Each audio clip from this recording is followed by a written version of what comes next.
교우 여러분 평안하셨나요? 좋은 아침입니다. 오늘은 여자 얘기를 좀 하겠는데요. 여자를 부르는 이름은 여자, 여성, 여인 이렇게 부르는데요. 이거 외에 뭐 또 있나요? 근데 여자라 그러면 좀 비하하는 것 같고, 여성이라 그러면 조금 높임말 같지만 뭔가 어색하고, 여인이라 그러면 뭐 무슨 사극에서나 쓰는 것 같은데, 그래서 저는 아직도 뭐가 가장 적합한지를 잘 모르겠어요. 오늘은 그냥 다 섞어 쓸게요.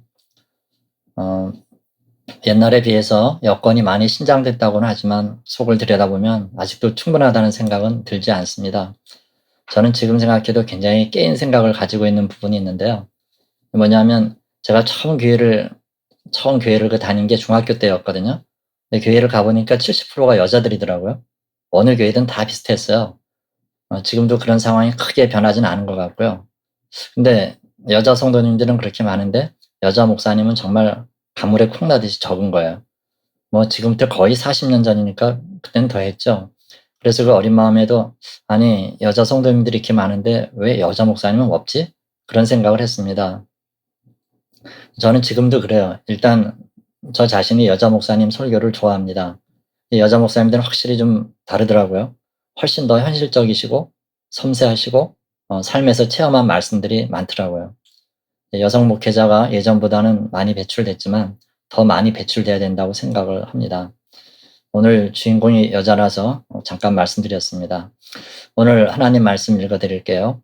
요한복음 14장 18절, 요한복음 4장 14절에서 18절까지입니다. 내가 주는 물을 마시는 자는 영원히 목마르지 아니하리니 내가 주는 물은 그 속에서 영생하도록 솟아나는 샘물이 되리라. 여자가 이르되 주여 그런 물을 내게 주사 목마르지도 않고 또 여기 물 기르러 오지도 않게 하옵소서. 이르시되 가서 네 남편을 불러오라. 여자가 대답하여 이르되 나는 남편이 없나이다. 예수께서 이르시되 네가 남편이 없다 하는 말이 옳도다. 너에게 남편 5이 있었고 지금 있는 자도 네 남편이 아니니 내 말이 참되도다. 아멘.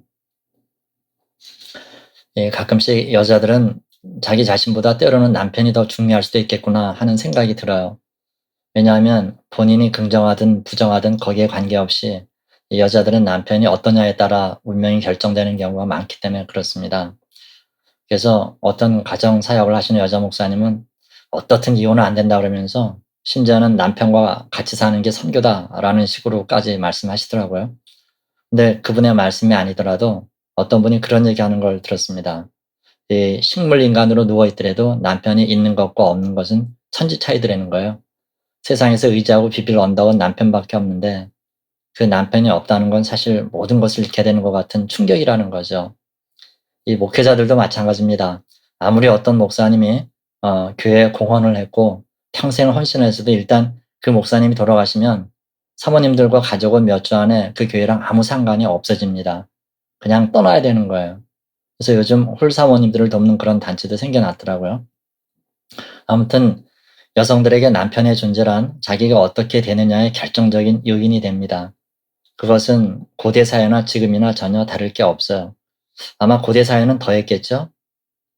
문제는 그런 그 남편이 없는 여성들이 있다는 거예요. 그럴 때 그 빈자리를 어떻게 채우겠냐는 겁니다. 오늘 예수님이 사마리아 여인한테 그 문제를 제기하시고 있는 거예요. 예수님이 생수 얘기를 하시다가 느닷없이 이 사마리아 여인한테 남편 얘기를 꺼냅니다. 남편을 데리고 오라는 거예요. 이 여인이 당황했을 게 틀림없어요. 왜냐하면 그동안 남자한테 버림받은 게 5번이나 되거든요. 우리가 이 사마리아 여인 얘기를 읽으면서 한 가지 오해하는 부분이 있는데요. 자칫하면 이 여인이 정결하지 못하고 바람기 많은 그런 여자를 생각할 수 있는데 아니에요. 그 예수님 시대의 결혼 제도를 살펴보면 여자들은 뭐 남자를 선택하고 결혼하고 이혼하고 하는 그런 일에 전혀 자기 의사가 반영될 여지가 없었습니다. 여자는 선택권이 없었어요. 그러니까 남편이 5 아니라 그 이상이라도 남자와 함께 살고 뭐 헤어지고 하는 것은 본인 의중과는 별 관계가 없었다는 거죠. 이혼을 결정하는 것은 오로지 남자 쪽만 가능하기 때문에 그래요. 그래서 남자한테 5번이나 버림받았다고 하는 게 옳지 이 여자가 그동안 남자의 환장해서 남자를 5번이나 바꿔치기 했다? 그건 아니라는 거예요. 그러면 예수님은 왜 갑자기 이 여자의 아킬레스건을 건드렸을까요? 이것은 네 남편을 데려오라는 얘기가 아니라 남편같이 그렇게 소중한 존재가 너한테는 있냐? 그걸 물어보고 계시는 거예요. 네가 세상 살아가면서 어려울 때 부를 수 있는 이름이 있냐? 정말 인생의 풍파가 닥칠 때 함께 적극적으로 헤쳐나갈 어떤 친구나 의지할 누군가가 있냐? 그 얘기예요. 없죠. 그리고 한 발짝 더 나가서 진짜 뜻은 뭔가 하니 의지할 사람인 줄 알고 맡겨봤더니 결국은 이놈도 아니고 저놈도 아니고 그놈도 아니지 않았느냐. 정말 너한테는 영원히 배신하지 않는 그런 존재가 필요한데 그런 존재가 있냐 하는 그런 말씀입니다. 오늘 이것은 우리도 마찬가지예요. 우리가 정말 힘들고 어려울 때 바람막이가 되어줄 수 있는 남편 또는 남편 같은 존재가 있느냐, 또 남편이 있다 해도 그게 어려울 수 있는데 그런 영원한 존재가 있냐 하는 겁니다. 사실 우리의 문제도 이거예요. 어려움이 닥쳐오면 그냥 허둥들 때가 많아요. 근데 여러분, 오늘 예수님이 이 얘기를 꺼낸 건 이 여인을 무슨 골탕 먹이려고 아니면 또 곤경에 빠뜨리려는 게 아니에요. 이 여자의 생애에 예수님이 개입하시길 원하셨어요. 즉, 이 여자로 하여금 인생을 제대로 직면하고 문제를 해결해 주시기 위해서 그랬던 겁니다. 뭐냐? 예수님 당신이 그런 남편이 되어주겠다는 거예요. 그런 인생의 궁극적인 문제를 해결할 존재가 되어주겠다는 거죠. 갈증을 영원히 해결해 줄 생수가 되어주시겠다는 거죠. 참 제가 잘할 때는 왜 이렇게 호르몬이가 많았는지 몰라요.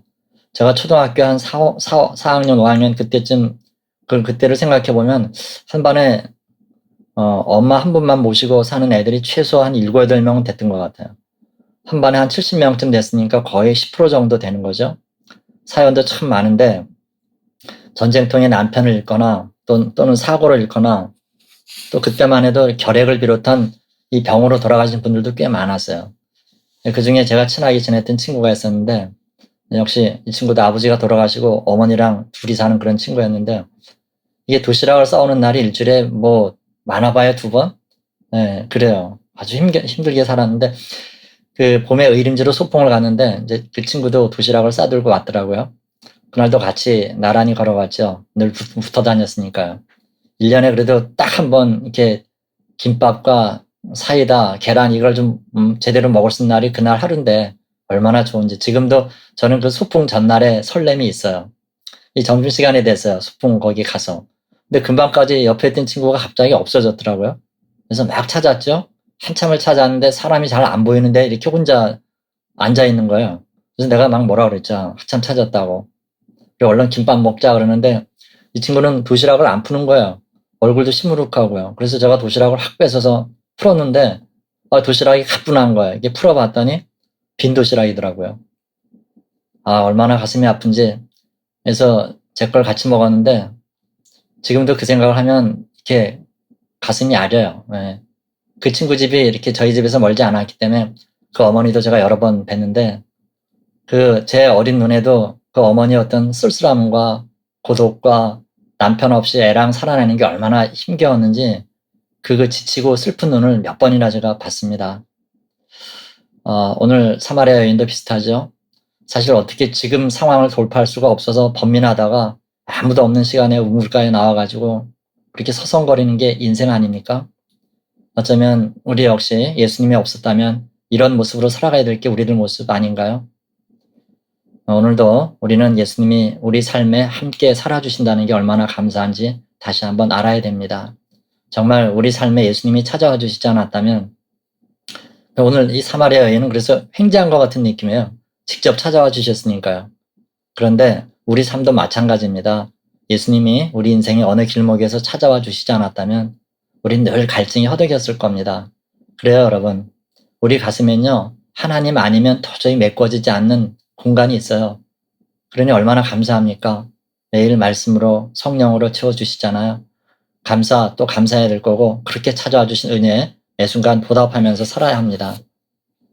네 남편을 불러와라. 남편이 없어요. 대답해야 되는 이 여인의 처절한 심정을 다시 한번 떠올리시기 바랍니다. 여러분, 우리에게 신랑은 누구죠?